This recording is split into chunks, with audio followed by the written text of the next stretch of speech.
Hey, futurist Jim Carroll. I'm still down here in my virtual broadcast studio as we head out to the end of 2021, a most interesting year. And the big question is, am I going to be stuck in here through 2022? Look, I've been running this series called Headlines, where I've been taking apart some of the issues that we're seeing in the news to sort of put a trends perspective on the reality of what is occurring, because it can be really difficult to understand what's unfolding. Today I want to talk about Tesla, because I mean, this certainly has been in the news quite a bit. Everywhere you go, people are talking about the future of the automotive industry. There's a whole bunch of announcements as of late, as major automotive companies rush to prove that they're in the electric vehicle business. And this was all accelerated when Elon Musk was recently named as Times Man of the Year.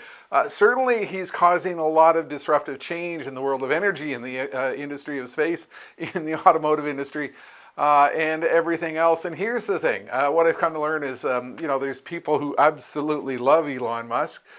He's a superhero of disruptive innovation and change in the world.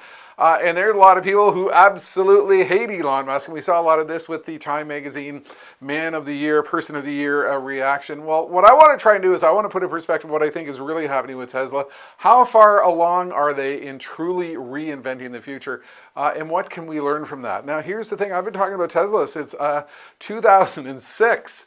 On stage, and I actually sort of coined their business model way back in 2003 when I was over in Stuttgart, Germany, with Daimler Chrysler talking about the future of the automotive industry. I sort of presented a scenario that if you listen to it today, it's exactly where we are with Tesla.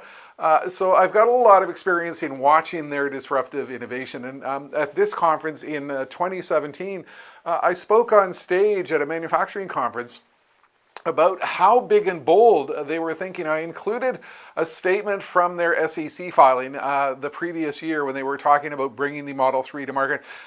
This is what they actually wrote into their SEC, Securities and Exchange Commission filing. They basically said, look, we have no experience whatsoever in manufacturing vehicles at the high volumes demanded by the Model 3 rollout. And to be successful, we're going to have to develop efficient, automated, low-cost manufacturing capabilities, processes, and supply chains necessary to support such volumes.